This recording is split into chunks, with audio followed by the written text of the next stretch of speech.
Good morning all of you. તો ફરીવાર આજનો આપણો લેક્ચર ઓર્ગેનિક એન્ડ એનાલિટિકલ કેમેસ્ટ્રીનો યુનિટ આપણે સ્ટાર્ટ કર્યું હતું કાલના લેક્ચરમાં કે estimation of organic functional group વિશેનું. તો ફર્સ્ટ ઓફ ઓલ એમાં આપણે કાલે વાત કરી હતી તો કઈ આપણે લાસ્ટમાં જોયું હતું કે કાર્બોક્સિલિક સમૂહનું પરિમાપન, એટલે કે આપણે જોયું હતું એસ્ટિમેશન ઓફ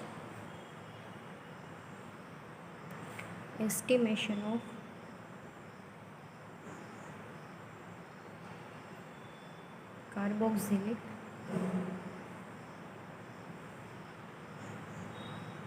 એસિડ, એના વિશે છે આપણે વાત કરી હતી. ફંક્શનલ ગ્રુપને ક્યાં ઓલાથી બતાવવામાં આવે તો કે COOH વિશે.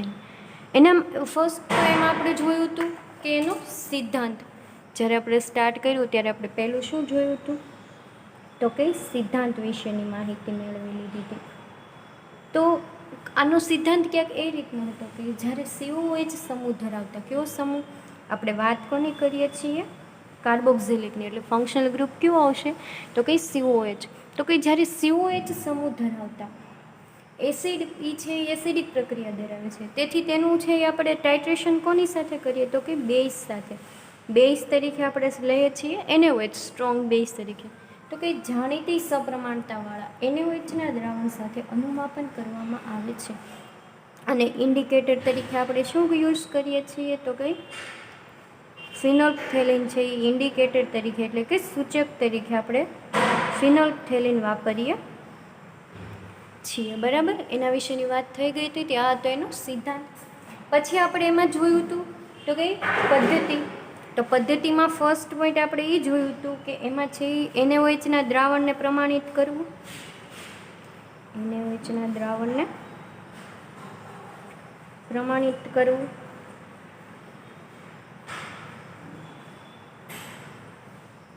એ પોઈન્ટ આપણે ફર્સ્ટ જોયો હતો.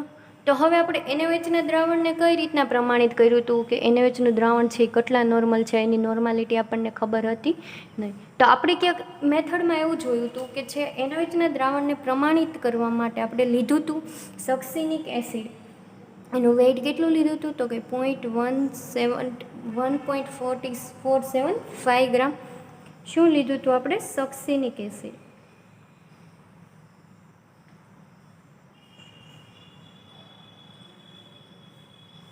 સક્સિનિક એસિડનું દ્રાવણ લીધું હતું. એને શું કર્યું હતું તો કે 250 ml ડિસ્ટિલ વોટરમાં છે એ ડિઝોલ્વ કર્યું હતું. એટલે એ સોલ્યુશન બની ગયું આપણી પાસે. અને એ સોલ્યુશન બન્યું એ કેટલું થયું તો કે 0.1 નોર્મલનું સોલ્યુશન છે એ તૈયાર થઈ ગયું.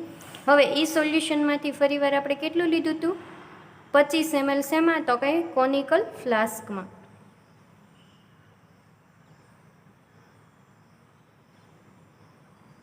કોનિકલ ફ્લાસ્કમાં સોલ્યુશન લીધું. એ સોલ્યુશનમાં આપણે શું એડ કર્યું તો કે સૂચક તરીકે છે એમાં ફિનોલ્ફથેલિનના કેટલા ડ્રોપ એડ કર્યા હતા? 2 થી 3 ડ્રોપ. અને એનું ટાઇટ્રેશન છે એ કોની સાથે આપણે કર્યું હતું તો કે બ્યુરેટમાં રહેલા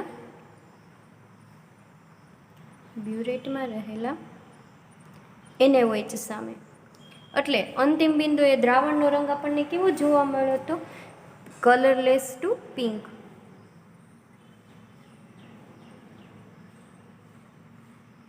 આપણું સોલ્યુશન કલરલેસ હતું અને અંતિમ બિંદુએ જ્યારે આપણે પ્રેક્ટિકલ પૂરો કર્યો એટલે કલર ચેન્જ આપણને કેવો જોવા મળ્યો તો કે આછો પિંક કલરનું છે આપણને દ્રાવણ જોવા મળ્યું. અને આવી જ રીતના છે આપણે કેટલી વાર રીડિંગ રિપીટ કરતા હતા તો કે 3 વાર. અને પછી શું મેળવતા હતા તો કે એનો નિયતાંક છે એ આપણે મેળવતા હતા.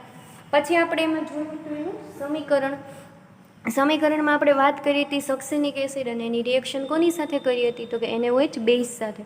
તો શું થતું હતું કે હાઇડ્રોજન દૂર થાય એની જગ્યાએ જોડાઈ જતું હતું સોડિયમનું એક સોડિયમ છે એ ધાતુ. તો આપણે એમાં ક્યાંક છે આ ટાઈપની રિએક્શન જોઈ હતી. સક્સિનિક એસિડ એની રિએક્શન તો કે NaOH બેઝ સાથે. NaOHના આપણે લઈશું 2 મોલ. હવે તો કે અહીંથી એક હાઇડ્રોજન અને અહીંથી એક હાઇડ્રોજન દૂર થઈ અને એની જગ્યાએ શું જોડે જતું હતું તો કે સોડિયમ ધાતુ, એટલે કે CH2COONA CH2COONA. અને પાણીના છે એ તો કે 2 મોલ છે એ છૂટા પડતા હતા. અહીંથી 2 ઓક્સિજન અને 2 હાઇડ્રોજન અને પ્લસ જે 2 હાઇડ્રોજન અહીંથી છૂટા પડ્યા એટલે કે ટોટલ 2H2O છે એ છૂટું પડતું હતું. આ રીતની હતી એની રિએક્શન બાદ આપણે જોયું હતું એની કેલ્ક્યુલેશન. તો કેલ્ક્યુલેશનમાં આપણે શું જોયું હતું? તો કે કેલ્ક્યુલેશન કરતી વખતે એમાં આપણે જોયું હતું કે NaOHના દ્રાવણ અને સક્સિનિક એસિડનું દ્રાવણ, 2 વસ્તુ લીધી હતી. આપણે NaOHના દ્રાવણને પ્રમાણિત કરીએ છીએ એટલે આપણે પહેલાં એની નોર્માલિટી ગોતવાની છે. સક્સિનિક એસિડનું નોર્માલિટી આપણને ખબર છે કે આપણે સક્સિનિક એસિડનું 0.1 નોર્મલનું સોલ્યુશન લીધું છે, જ્યારે NaOHના દ્રાવણની આપણને નોર્માલિટી ખબર નથી, એની આપણે ગોતવાની છે. તો એમાં આવે શું કે NaOH is equal to succinic acid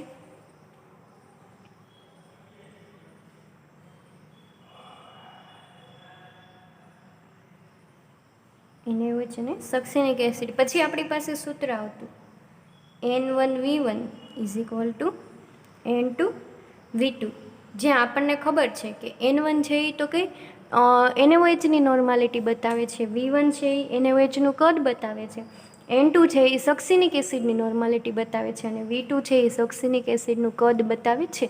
હવે આમાંથી આપણે ગોતવાનું છે શું? તો કે N1 આપણને NaOHની નોર્માલિટી ખબર હતી નહીં.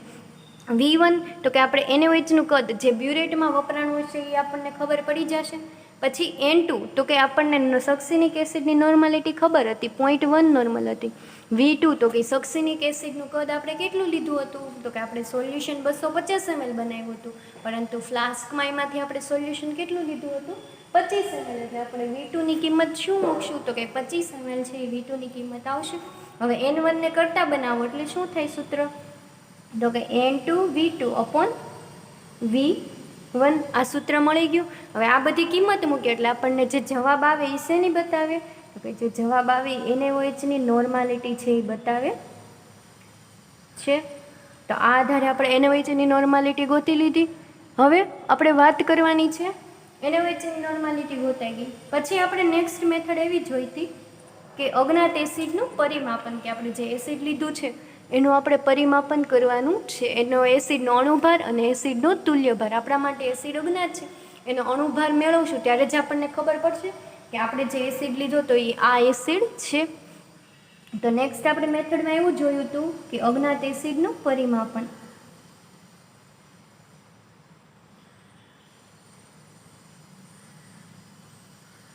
ગયા લેક્ચરમાં છે આપણે ડીપમાં આના વિશે વાત કરી લીધી હતી, પણ તમારા માટે થોડુંક નવું છે એટલે ફરીવાર આજે એકવાર થોડુંક શોર્ટમાં રિવિઝન કરીએ અને પછી એક નેક્સ્ટ જે આપણે આના પછી પણ એક ફંક્શનલ ગ્રુપ છે એના વિશેનું પણ જે ક્વેશ્ચન જોવાનો છે, પણ એ પહેલાં છે એ આપણે કાલના લેક્ચરમાં જે લીધું હતું એનું એકવાર રિવિઝન કરીએ છીએ.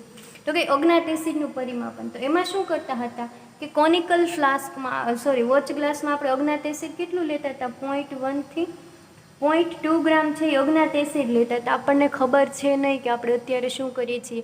જેમ કે તમે લોકો જ્યારે ઓર્ગેનિક એસ્ટિમેશનના પ્રેક્ટિકલ અથવા તો ઇનઓર્ગેનિક કરો છો ત્યારે તમને ખબર નથી હોતી કે આપણો કમ્પાઉન્ડ કયો છે. એ બધું લાસ્ટમાં આપણે ટેસ્ટ કરીએ અને ફાઇનલ રિઝલ્ટ મળે ત્યારે જ આપણને ખબર પડે કે આપણો કયો કમ્પાઉન્ડ હતો અથવા તો કયો રેડિકલ પ્રેઝન્ટ હતા.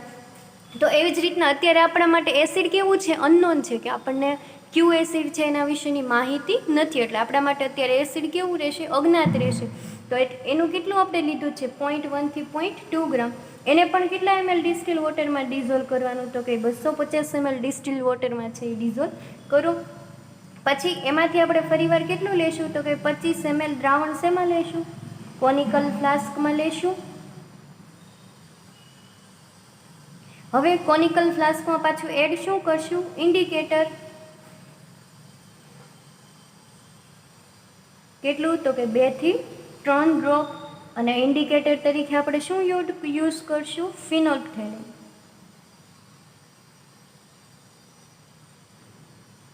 એ છે આપણે ઇન્ડિકેટર તરીકે યુઝ કરશું. પછી તો કે બ્યુરેટમાં શું લેવાનું આવશે? તો બ્યુરેટમાં આપણે લેશું કે NaOHનું સોલ્યુશન બ્યુરેટમાં ભરેલું હશે. બ્યુરેટમાં NaOHનું સોલ્યુશન ભરેલું હશે. હવે આપણે જે ફ્લાસ્કમાં સોલ્યુશન લીધું એનું ટાઇટ્રેશન બ્યુરેટ સામે કરશું એટલે આપણને છે એ શું થશે? તો કે દ્રાવણનો રંગ ફરીવાર કેવો થશે? કે કલરલેસ ટુ પિંક જોવા મળશે. લાસ્ટમાં છે આપણને દ્રાવણનો રંગ આછો ગુલાબી રંગ એવો જોવા મળશે. આવા રીડિંગ કેટલી વાર લેવાના આવશે? આપણે કેટલી વખત રિપીટ કરશું? તો કે 3 વખત રીડિંગ લ્યો. હવે રીડિંગ લેશું પછી આપણને જે નિયતાંક મળશે, કે જે 3 રીડિંગ આપણને નિયતાંક, એટલે કે કોઈ પણ 2 રીડિંગ સરખા આવ્યા હોય એને આપણે શું કહીએ છીએ? નિયતાંક. અને આપણે એ નિયતાંકને નામ આપી દઈશું BML. એટલે આપણને નિયતાંક છે એ મળી ગયો સોલ્યુશનનો, કે આપણને કેટલો નિયતાંક મળ્યો હતો. હવે નિયતાંક મળી ગયા બાદ આપણે એનું કરવાની છે કેલ્ક્યુલેશન.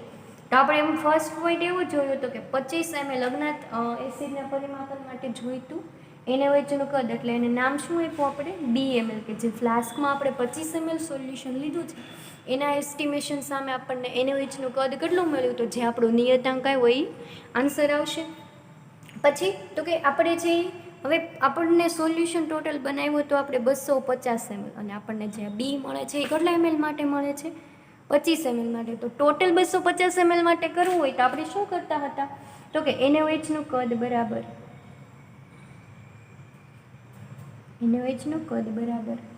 B ગુણ્યા 10 કરતા હતા. એટલે જે આન્સર આવે એ શેના માટે મળે? 250 માટે.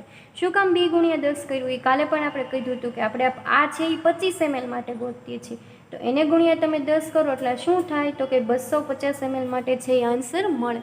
એટલા માટે અહીંયા છે B ગુણ્યા 10 કરો એટલે તમને 250 ml અજ્ઞાત એસિડ માટે NaOH કદ કેટલું યુઝ થયું એ આન્સર મળી જાય.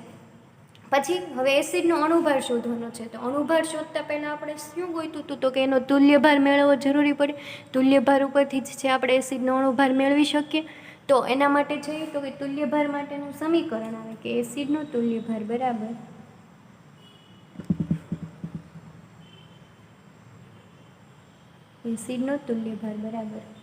એસિડનું વજન. એસિડનું વજન આપણે જેટલા ગ્રામ લીધું હોય એ એડ કરવાનું છે ઇન્ટુ 1000 ડિવાઈડ બાય NaOHના દ્રાવણનું કદ.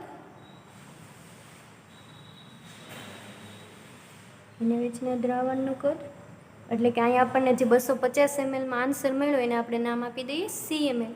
એટલે કે CML ગુણ્યા NaOHના દ્રાવણની સપ્રમાણતા અથવા તો NaOHની નોર્માલિટી. એટલું છે આ ઇક્વેશનમાં મૂકો અને આપણે કિંમત મૂકી દઈએ એટલે આપણને શું મળી જાય? કે એને એસિડનો તુલ્યભાર છે એ આપણને મળી જ જાય. પછી એસિડના તુલ્યભાર પરથી આપણે એસિડનો અણુભાર શોધવા માટેનું, આ તમને એસિડનો તુલ્યભારનું ઇક્વેશન 1 માર્કમાં શોર્ટ ક્વેશ્ચનમાં પૂછાય કે એસિડનો તુલ્યભાર મેળવવા માટેનું સમીકરણ જણાવો. તો આપણે છે આ ક્વેશ્ચન શોર્ટ ક્વેશ્ચનમાં 1 માર્કમાં તમારે ઇક્વેશન છે એ લખવું પડે. પછી તમને એવું પૂછાય કે એસિડનો અણુભાર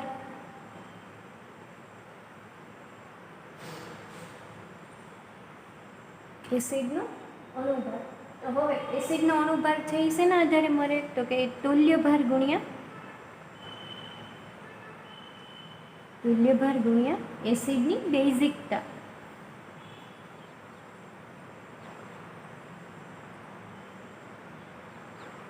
આ કિંમત મૂકો એટલે આપણને શું મળી જાય? તો કે એસિડનો અણુભાર છે એ મળી જાય. અને અણુભારના આધારે આપણે નક્કી કરી શકીએ કે આપણું જે એસિડ અજ્ઞાત લીધું હતું એ ક્યુ એસિડ છે. ફોર એક્ઝામ્પલ તરીકે આપણને અણુભારમાં આન્સર આવ્યો 98, તો 98 અણુભાર ધરાવતું એસિડ ક્યુ હોય? તો કે H2SO4. જેનો અણુભાર કેટલો હોય છે?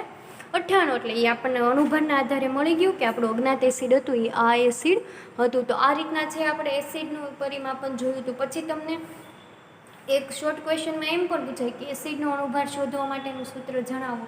તો એમાં શું આવશે? કે તુલ્યભાર ગુણ્યા એસિડની બેઝિકતા. અથવા તમને એમ પણ પૂછાય કે બેઝનો અણુભાર શોધવા માટેનું, તો શું આવે? કે તુલ્યભાર ગુણ્યા બેઝની એસિડિકતા. જેમ એસિડની બેઝિકતા હોય એમ બેઝની શું હોય? એસિડિકતા જોવા મળે છે. તો આ આપણે વાત કરી હતી કાર્બોક્સિલિક એસિડના સમપરિમાપનની. હવે આજે આપણે વાત કરવાની છે કે એસ્ટર સમૂહનું પરિમાપન. આજે આપણે નવો ક્વેશ્ચન કયો જોવાનું છે? સેકન્ડ પોઈન્ટ, તો કે એસ્ટર સમૂહનું પરિમાપન. એસ્ટિમેશન ઓફ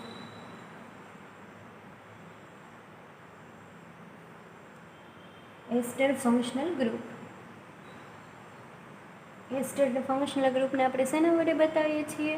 તો કે COOR વડે છે એ આપણે એસ્ટર ફંક્શનલ ગ્રુપને બતાવીએ છીએ. તો હવે પહેલું તો શું આવશે ફંક્શનલ ગ્રુપનું આપણે એસ્ટિમેશન કરવાનું હોય તો કે એનો પહેલો શું આવે સિદ્ધાંત.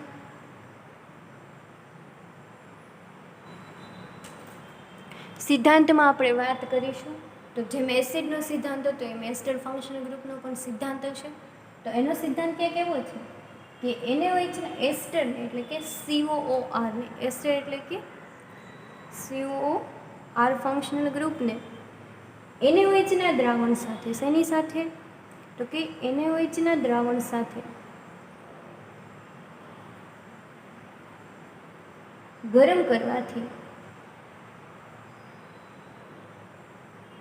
હવે એસ્ટર ફંક્શનલ ગ્રુપ જે ધરાવતો હોય એ આ કમ્પાઉન્ડ અને આપણે લેવાનું છે NaOHનું દ્રાવણ એની સાથે ગરમ કરવાથી એનું જળ વિભાજન થઈ ગરમ કરવાથી જળ વિભાજન થઈ એસિડ અને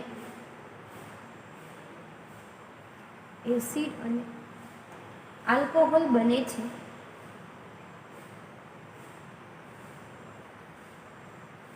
એસિડ અને આલ્કોહોલ બને છે. જળ વિભાજનથી કોઈ પણ બે વસ્તુ છૂટી પડશે, એક તો એસિડ બન્યું અને એક છે એ આલ્કોહોલ છૂટો પડ્યો. તો કે એસિડ અને આલ્કોહોલ બને છે. એસિડ સાથે હવે જે એસિડ છૂટો પડ્યો તો કે એસિડની સાથે NaOH પ્રક્રિયા કરી સોડિયમ ક્ષાર બનાવે છે. સોડિયમ ક્ષાર બનાવે છે. આ હતો એનો સિદ્ધાંત કે જે એસ્ટર ફંક્શનલ ગ્રુપ છે એ તો કે જળ વિભાજનના સિદ્ધાંત ઉપર કાર્ય કરે છે કે જ્યારે તમે કોઈ પણ એસ્ટર ફંક્શનલ ગ્રુપ ધરાવતો કમ્પાઉન્ડ લ્યો અને એની રિએક્શન તમારે NaOH સાથે કરો એટલે કે NaOHનું દ્રાવણ પ્લસ એને ગરમ કરો એટલે હવે રિએક્શન થવાથી શું બને તો કે એનું જળ વિભાજન થયું. જળ વિભાજનથી એક બન્યું એસિડ અને એક બન્યું આલ્કોહોલ.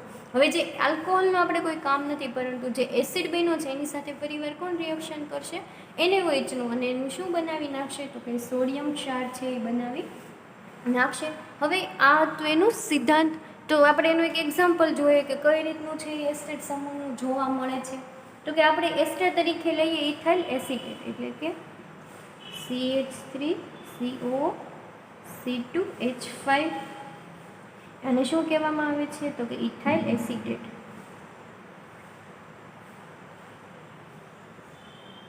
ઇથાઇલ એસિટેટ નામ તરીકે ઓળખવામાં આવે છે.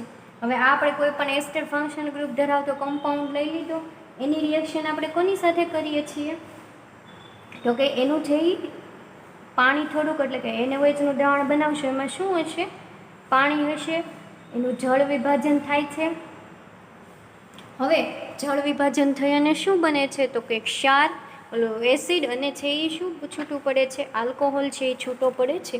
તો એસિડ તરીકે આમાં શું છૂટું પડશે તો કે એસિડ અને આલ્કોહોલ તો અહીંથી છે એ C2H5 ફંક્શન ગ્રુપ છે એ દૂર થશે એટલે અહીંયા કોણ જોડાઈ જશે CH3COની જગ્યાએ એસિડ બને છે એટલે અહીંયા બની જશે એસિટિક એસિડ એટલે કે CH3COOH. આ શું થઈ ગયું એક એસિડ પ્રોડક્ટ આપણને મળી ગઈ અને છૂટું શું પડે છે બીજું તો કંઈ આલ્કોહોલ એટલે કે C2H5 અહીંથી શું જોડાઈ ગયું અને અહીંથી હાઇડ્રોજનમાંથી શું જોડાઈ જશે તો કે OH છે એ જોડાઈ જશે એટલે કે આલ્કોહોલ તરીકે શું છૂટું પડશે તો કે CH3CH2OH અથવા તો તમે C2H5OH પણ બતાવી શકો આને અથવા તો આપણે એ શું બતાવી શકીએ CH3CH2OH અથવા તો C2H5OH. તો આ રીતના આપણને એસિડ અને આલ્કોહોલ પ્રોડક્ટ છે એ મળી ગઈ.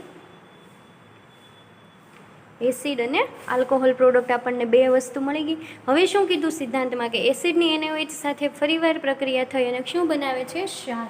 હવે એસિડ આપણી પાસે કયો છે અહીંયા તો એસિડ છે એસિટિક એસિડ એની કોની સાથે રિએક્શન થાય છે NaOH સાથે અને શું બનાવે છે તો કે સોડિયમ ક્ષાર એટલે કે આ સોડિયમ છે એ કોની સાથે જોડાઈ જશે હાઇડ્રોજન દૂર થાય અને એના સ્થાને શું જોડાઈ જશે સોડિયમ છે એ જોડાઈ જશે એટલે આપણને રિએક્શનમાં પ્રોડક્ટ શું મળશે તો કે CH3COH છે એ દૂર થઈ ગયું એની જગ્યાએ કોણ જોડાઈ ગયું સોડિયમ પ્લસ અહીંથી હાઇડ્રોજન એક અને અહીંથી OH એટલે શું છૂટું પડશે H2O છે એ છૂટો પડે છે.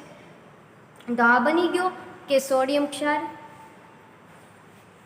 એસિટિક એસિડનો શું થયો, સોડિયમ ક્ષાર છે એ બની ગયો. આનું નામ શું થાય, સોડિયમ એસિટેટ.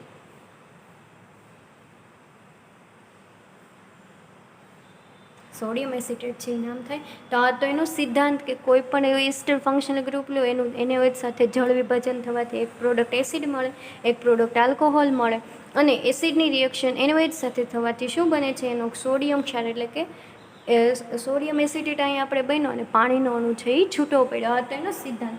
હવે આપણે વાત કરવાની છે એની પદ્ધતિની.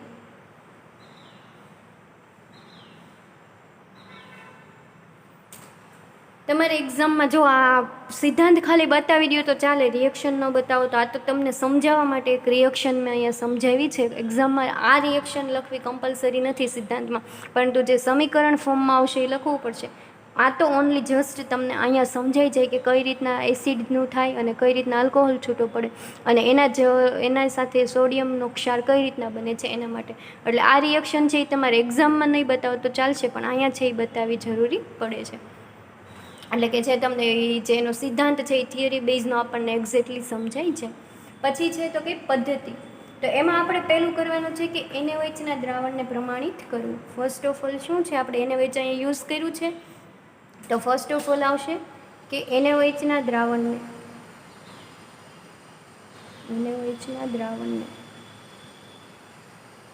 પ્રમાણિત કરવું.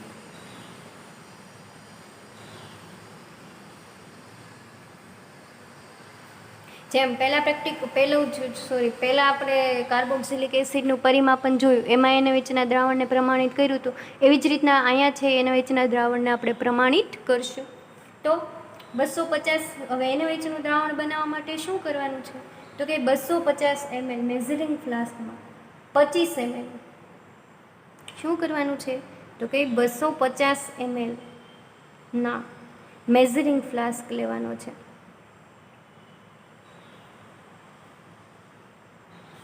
મેઝરિંગ ફ્લાસ્કમાં શું લેવાનું છે, તો કે 25 ml 1 નોર્મલ NaOHનું દ્રાવણ, 1 નોર્મલ NaOHનું દ્રાવણ લો. તમને શું કીધું કે 250 mlનો મેઝરિંગ ફ્લાસ્ક લેવાનો છે, એમાં તમારે 25 ml 1 નોર્મલ NaOHનું દ્રાવણ, આપણને માનો કે તમને 1 નોર્મલ NaOHનું દ્રાવણ તૈયાર આપી દીધું, તો એ દ્રાવણમાંથી તમારે 25 ml દ્રાવણ શેમાં લેવાનું, 250 mlના મેઝરિંગ ફ્લાસ્કમાં. અને એ જે દ્રાવણ લીધું એને શું કરવાનું, તો કે એમાં છે 250 ml સુધી ડિસ્ટિલ વોટરથી મંદ કરો.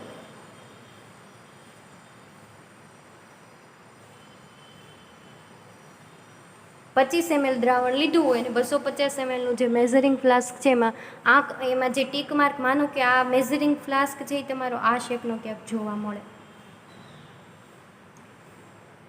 આ માનો કે 250 mlનો છે, બરાબર. હવે એમાં અહીંથી આમ ઉપરથી આવી રીતની રચના હોય, પછી એમાં તમને આંક મારેલો હોય કે અહીંયા છે એ 250 ml સુધીનું સોલ્યુશન સમાઈ શકે. આમાં તમે શું લીધું, માનો કે 25 ml NaOHનું સોલ્યુશન લીધું છે. હવે એને ડાયલ્યુટ કેટલું કરવાનું છે, તો કે 250, એટલે કે અહીંયા જે આંક છે ત્યાં સુધી. અહીંયા કેટલું સોલ્યુશન છે, 25 ml જ છે. તો હવે આપણે આમાં ડિસ્ટિલ વોટર એડ કરશું ક્યાં સુધી, તો કે જે અહીંયા આંક છે આપણું 250 mlનું માર્ક કરેલું છે ત્યાં સુધી. એટલે કે આપણે ડિસ્ટિલ વોટર છે તમારે અહીંયા સુધી છે એ સબ કરવાનું છે, એટલે અહીંયા સુધી તમારે બાકીનું બધું શું એડ કરી દેવાનું, ડિસ્ટિલ વોટર. હવે આપણે 1 નોર્મલમાં એડ કર્યું છે, એટલે કેટલું થઈ જશે બ્યુરેટની નોર્માલિટી, તો કે તમે 250 ml ડિસ્ટિલ વોટરથી મંદ કરો છો, એટલે આપણું સોલ્યુશન થઈ ગયું કે 0.1 નોર્મલનું.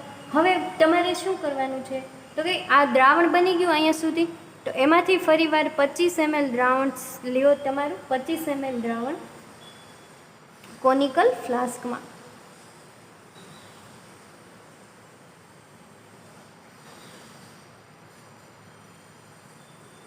કોનિકલ ફ્લાસ્કમાં લ્યો શેનું, તો કે NaOHનું દ્રાવણ જે આપણે 250 સુધી ડાયલ્યુટ કર્યું છે એમાંથી કેટલું લેવાનું છે, 25 ml દ્રાવણ શેમાં, તો કે કોનિકલ ફ્લાસ્કમાં દ્રાવણ લ્યો. હવે તમારે બ્યુરેટમાં ભરવાનું આવશે, તો કે બ્યુરેટમાં 0.1 નોર્મલ HClનું દ્રાવણ હશે, 0.1 નોર્મલ HClનું દ્રાવણ બ્યુરેટમાં લ્યો, બ્યુરેટમાં ભરો. હવે આપણે દ્રાવણ લઈ લીધું કોનિકલ ફ્લાસ્કમાં. બ્યુરેટમાં આપણે શેનું દ્રાવણ લઈ લીધું? 0.1 નોર્મલ HClનું દ્રાવણ. હવે પછી ફ્લાસ્કમાં આપણે શું એડ કરશું? 2 થી 3 ડ્રોપ ઇન્ડિકેટર, એટલે કે જે ઇન્ડિકેટર તરીકે આપણે શું યુઝ કરવાનું છે? ઇન્ડિકેટર તરીકે આપણે યુઝ કરશું ફરીવાર ફિનોલ્ફથેલિનનું સોલ્યુશન. 2 થી 3 ડ્રોપ તમે ફિનોલ્ફથેલિન નાખ્યા એટલે કે પછી જ્યારે આપણે ટાઇટ્રેશન કરશું એટલે કે અંતિમ બિંદુએ કલર ચેન્જ જોવાનો આવશે. તો કે દ્રાવણનો રંગ કેવો થશે? ગુલાબીમાંથી રંગહીન. શું કામ? તો કે જ્યારે ફ્લાસ્કમાં આપણે શું લીધું છે? NaOH બેઝ લીધું છે. હવે બેઝ સાથે ફિનોલ્ફથેલિન કેવો રંગ આપે છે? બેઝ સાથે છે એ ફિનોલ્ફથેલિન આપે ગુલાબી રંગ. હવે જ્યારે ફ્લાસ્કમાં આપણે બેઝ નાખ્યું હોય તો કંઈ ગુલાબી રંગ મળે છે, ને જેવું તમે એસિડ નાખતા જશો એટલે અંતિમ બિંદુએ કેવો રંગ આવશે? તો કે અંતિમ બિંદુએ જે એ સોલ્યુશન કેવું થઈ જાય છે? કલરલેસ. અંતિમ બિંદુએ સોલ્યુશન કલરલેસ થાય આપણો એન્ડ પોઈન્ટ. અને આપણે બ્યુરેટમાં જે માર્ક કરતા હોય એ આપણે નોંધી લેવાનું. માનો આપણને 5 ml રીડિંગ આવ્યું કે 10 ml આવ્યું છે તો એ આપણે નિયતાંક મેળવી લેશું. અને આવું કેટલી વાર કરશું? તો કે 3 વખત છે એ આપણે કરશું. અને એમાં જે આપણને રીડિંગ મળે એને નામ શું આપવાનું નિયતાંકમાં? તો કે AML છે એવું નિયતાંકનું નામ આપો. આ થઈ ગયું NaOHનું પરિમાપન. હવે તો કે બીજું છે એ તો કે આપણે NaOHનું પરિમાપન તો કરી લીધું, જેમ આપણે ઓલામાં પણ NaOHનું પરિમાપન કર્યું હતું. અને પછી શું કરતા હતા કે અજ્ઞાત એસિડનું પરિમાપન. એવી જ રીતના અહીંયા આપણે કેવું ફંક્શનલ ગ્રુપ લીધું છે? તો કે એસ્ટર સમૂહ લીધું છે. તો અહીંયા શેનું પરિમાપન આવશે? તો કે એસ્ટરનું પરિમાપન. એસ્ટરનું પરિમાપન કરવામાં કઈ રીતના કરવાનું છે? તો કે એસ્ટરનું પરિમાપન કરવા માટે એક લેવાનું છે તમારું ગોળ તળિયાવાળો ફ્લાસ્ક. ગોળ તળિયાવાળો ફ્લાસ્ક એને કહેવામાં આવે છે RBF. હવે ગોળ તળિયાવાળો ફ્લાસ્ક છે એ નીચેથી રાઉન્ડ શેપ હોય, સપાટ હોય નહીં, ક્યાંક આ રીતનો. આ આપણો છે ગોળ તળિયાવાળો ફ્લાસ્ક છે. એમાં તમારે શું લેવાનું છે? તો કે આપેલા દ્રાવણમાં 1 નોર્મલ NaOHનું 25 ml દ્રાવણ. આમાં તમારે શું લેવાનું છે? ગોળ તળિયાવાળા ફ્લાસ્કમાં 1 નોર્મલ NaOHનું 25 ml દ્રાવણ છે એ લેવાનું છે. પીપેટની મદદથી આપણે ફ્લાસ્કમાં માનો કે NaOHનું દ્રાવણ કેટલું ઉમેર્યું? 25 ml ઉમેરી દીધું. હવે આ ફ્લાસ્કને છે એ શું કરવાનું છે? તો કે પીપેટની મદદથી 25 ml દ્રાવણ ઉમેરીને અને આને જોડવાનું છે કન્ડેન્સર જોડી અને ફ્લાસ્કને વોટર બાથ પર આશરે 1.5 કલાક સુધી ગરમ કરવાનું છે. આ આપણે જોડી દીધું. પછી તો કે અહીંથી તમારે એક વોટર કન્ડેન્સર જોડવાનું આવશે. એ આખી એક આવી નળી જેવી રચના હોય અને એમાં અને આને જે આ નળી જેવી રચના હોય એનો બીજો છેડો આપણે જોડવાનો આવશે. જે આપણો સિંકમાં નળ હોય એના જોડે જોડવાનો આવશે. એટલે કે વોટરનું કન્ટિન્યુઅસ સ્ટરિંગ છે એ શરૂ રહે. પછી તો કે આને શેમાં જોડવાનું છે? તો કે 1.5 કલાક સુધી ફ્લાસ્કને વોટર બાથમાં. હવે વોટર બાથ એટલે કે આપણે એક કોઈ વેસલ એટલે કે આપણે યુઝ કરીએ એમાં શું કરીએ છીએ? તો કે એમાં ડિસ્ટિલ વોટર ભરીએ છીએ અને એને શું કરીએ છીએ? તો કે બર્નરની મદદ વડે આપણે ગરમ કરીએ છીએ.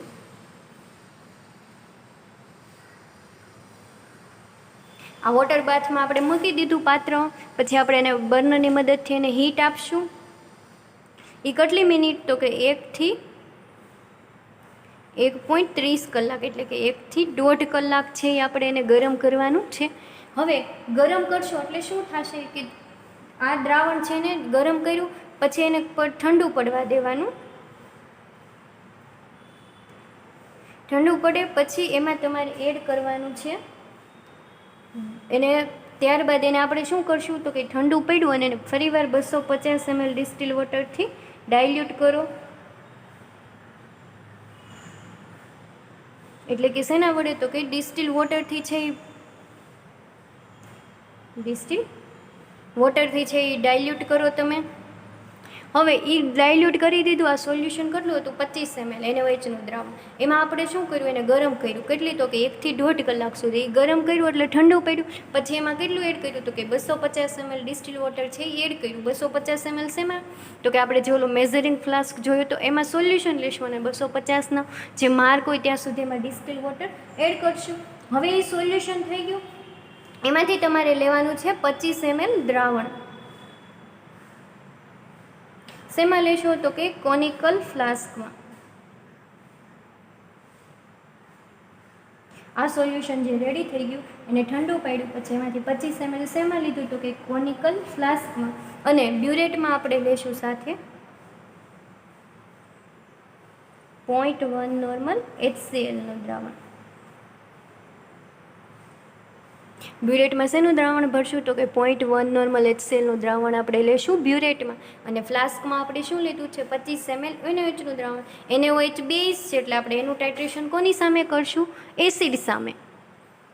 હવે એસિડ સામે ટાઇટ્રેશન થઈ ગયું, અનુમાપન કર્યું અને સૂચક તરીકે શું આપણે એડ કરવાનું છે તો કે સૂચક તરીકે આપણે એડ કરશું ફિનોલ્ફથેલિન. એસિડ બેઝ ટાઇટ્રેશનમાં શું હોય? ફિનોલ્ફથેલિન વાપરો એટલે કે આપણે ઇન્ડિકેટરના ફિનોલ્ફથેલિનના કેટલા ડ્રોપ એડ કરશું? ફિનોલ્ફથેલિનના 2 થી 3 ડ્રોપ છે એ એડ કરશું. ફિનોલ્ફથેલિન સૂચકના 2 થી 3 ડ્રોપ એટલે કે અંતિમ બિંદુએ દ્રાવણનો રંગ કેવું થશે તો કે ગુલાબીમાંથી પિંક ટુ કલરલેસ.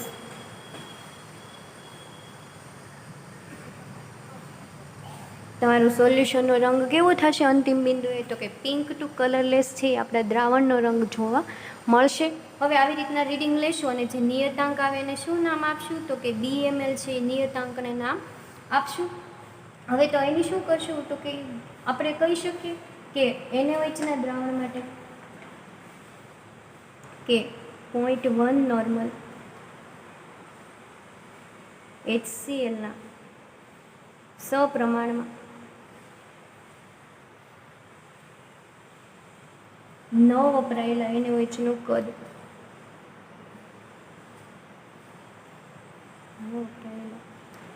NaOHનું કદ બરાબર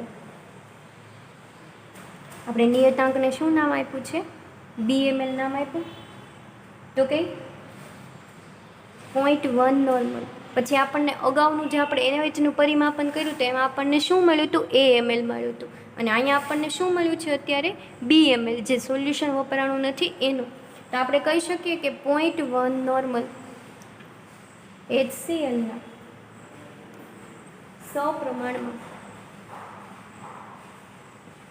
સપ્રમાણમાં વપરાયેલા NaOHનું કદ બરાબર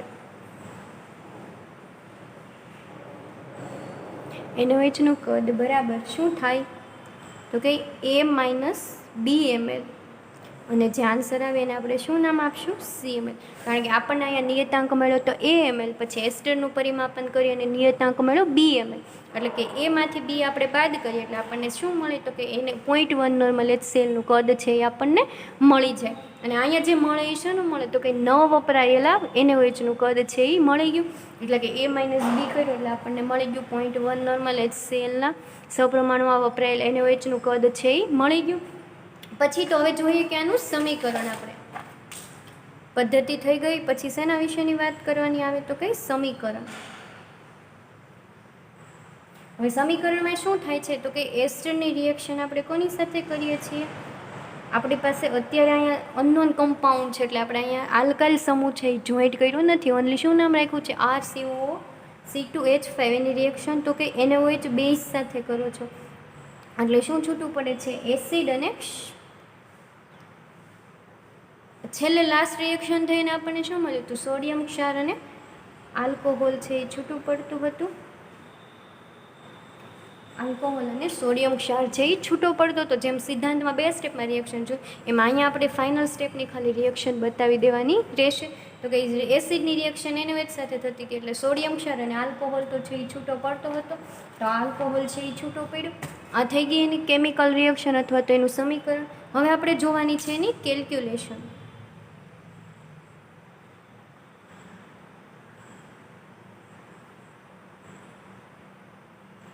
તો કે કેલ્ક્યુલેશન એટલે કે ગણતરીમાં આપણે જોશું.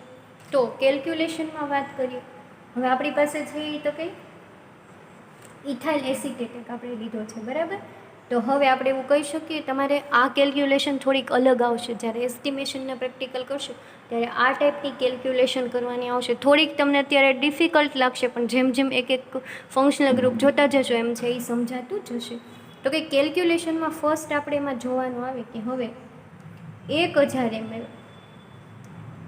1 નોર્મલ NaOH બરાબર 1000 ml 1 નોર્મલ NaOH બરાબર 1 COOR સમૂહ એટલે કે એક એસ્ટર સમૂહ ઇઝ ઇક્વલ ટુ કે 88 ગ્રામ ઇથાઇલ એસિટેટ. આપણે ઇથાઇલ એસિટેટ જે લીધો છે એનો મોલેક્યુલર વેઇટ કેટલો થાય તો કે 88. આનો મિનિંગ એવો થાય કે જ્યારે તમે 1000 ml 1 નોર્મલ NaOHનું સોલ્યુશન કેટલું લ્યો છો 1000 ml, ત્યારે એક એસ્ટર સમૂહ છે એ વપરાય છે. એટલે કે 1000 સોલ્યુશન સામે એસ્ટર સમૂહ કેટલા ગ્રામ જોવે તો કે 88 ગ્રામ. આપણે ઇથાઇલ એસિટેટ લીધો છે એનો મોલેક્યુલર વેઇટ જેટલો થાય એટલું છે એ લખવાનું છે. અહીંયા તમે મિથાઇલ એસિટેટ લ્યો તો એનો મોલેક્યુલર વેઇટ લખવાનો. અહીંયા આપણે લીધું છે ઇથાઇલ એસિટેટ એટલે કે એનો વેઇટ થાય કેટલો તો કે 88 ગ્રામ છે એ ઇથાઇલ એસિટેટ વપરાય છે. ક્યારે જ્યારે તમે 1 નોર્મલ NaOHનું કેટલું 1000 ml સોલ્યુશન સામે 88 ગ્રામ છે એ એસ્ટર સમૂહ વપરાય છે. તો આપણે આ વાત થઈ 1000 ml માટે. તો હવે આપણે વાત કરવી હોય કે 1 ml માટે. 1000માંથી ડાયરેક્ટ કેટલું કર્યું છે આપણે 1 ml. જેમ અહીંયા પોઈન્ટ ખસાઈ રહ્યા એમ અહીંયા પોઈન્ટ ખસશે એટલે શું થઈ જશે તો કે 1 ml 0.1 નોર્મલ NaOH બરાબર કેટલું થઈ જશે તો કે 0.008 ગ્રામ ઇથાઇલ એસિટેટ થઈ જશે.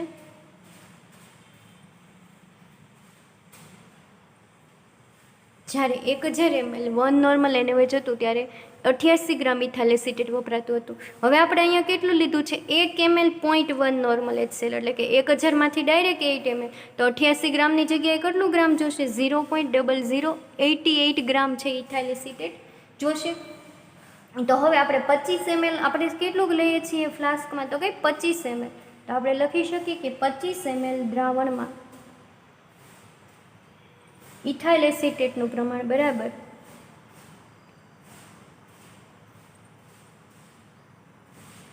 ઇથાઇલ એસિટેટનું પ્રમાણ બરાબર આપણને જે અહીંયા અગાઉ નિયતાંક મળ્યો હતો કે આપણે A - B કર્યું હતું ને, અહીંયા આપણને શું મળશે CmL. તો C ગુણ્યા કરવાનું છે ઇથાઇલ એસિટેટના પ્રમાણ બરાબર C ગુણ્યા 0.008 ગ્રામ. શું કામ તો કે 1 ml માટે કેટલું જોવે છે 0.088 ગ્રામ ઇથાઇલ એસિટેટ. તો 25 ml માટે કેટલું જોશે એટલે આપણે ઇથાઇલ એસિટેટનું પ્રમાણ આપણને C જે મળ્યો એ 25 ml માટે મળવાનું છે. એટલે કે આપણે જે આન્સર આવશે એને ગુણ્યા કેટલું કરશું 0.008 ગ્રામ. એટલે આપણને જે આન્સર આવશે એ શેનો મળશે અહીંયા કે 25 ml દ્રાવણમાં ઇથાઇલ એસિટેટનું પ્રમાણ કેટલું છે એને આપણે નામ આપી દઈએ D ગ્રામ. આ થઈ ગયું. પછી હવે 25 ml માટે મળ્યું પણ આપણે ટોટલ ડાયલ્યુશન કેટલું કર્યું હતું 250 ml. તો આપણે 250 ml ટોટલ સોલ્યુશન લીધું એટલે આપણે એમ લખી શકીએ કે આપેલ દ્રાવણ એટલે કેટલું હોય ટોટલ આપણું કદ 250 ml છે એ યાદ રાખવાનું. આપેલ દ્રાવણમાં ઇથાઇલ એસિટેટનું પ્રમાણ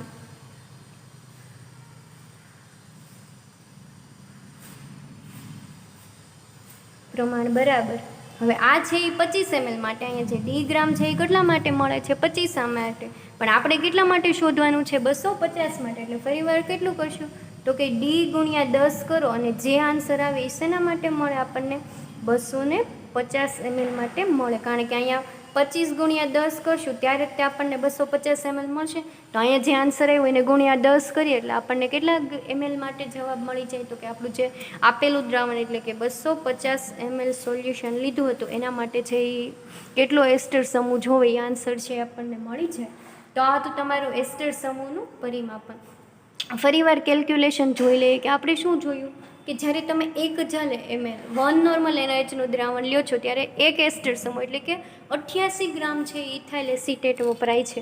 પરંતુ હવે આપણે વાત કરીએ કે 1 ml તો કે જ્યારે 1 ml NaOHનું 1 ml 0.1 નોર્મલ NaOHનું દ્રાવણ લ્યો છો ત્યારે 88ની જગ્યાએ કેટલું થઈ જશે તો કે અહીંયા પોઈન્ટ ઓછા કર્યા 3 પોઈન્ટ એમાં અહીંયા પાછળ 3 પોઈન્ટ આપણે ખસવું પડશે. એટલે કે અહીંયા શું થઈ ગયું 0.008 ગ્રામ વપરાશે. હવે આ 1 ml માટે મળ્યું તો આપણે ફ્લાસ્કમાં કેટલું લઈએ છીએ તો કે આપણે ફ્લાસ્કમાં સોલ્યુશન લઈએ છીએ 25 ml. તો 1 ગુણ્યા આટલું કરતા હોય તો આટલો જ આન્સર આવે. તો 25 ml ગુણ્યા 0.0088 કરીએ એટલે આપણને 25 mlનો આન્સર મળી જાય. તો કે 25 ml દ્રાવણમાં ઇથાઇલ એસિટેટનું પ્રમાણ શોધવા માટે આપણે C ગુણ્યા શું કરશું 0.008 ગ્રામ. C છે એ આપણને અગાઉ મળી ગયો, A-B આપણે જે નિયતાંક બે આવ્યા તેમાંથી બાદ કર્યો અને આપણને ત્યારે CML મળ્યું હતું. તો કે એ CML ગુણ્યા શું કરશું 0.0088 ગ્રામ, એટલે આપણને 25 ml દ્રાવણમાં ઇથાઇલ એસિટેટનું પ્રમાણ મળી ગયું.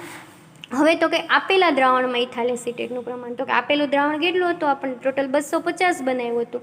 તો એને ગુણ્યા 10 કરીએ, એટલે કે જે 25 ml માટે જવાબ આવે એને ગુણ્યા 10 કરો, એટલે આપણને કેટલા ml માટે આન્સર મળી ગયો 250 ml માટે છે એ આન્સર મળી ગયો. તો આ હતું તમારું કે એસ્ટર સમૂહનું પરિમાપન. Thank you all of you.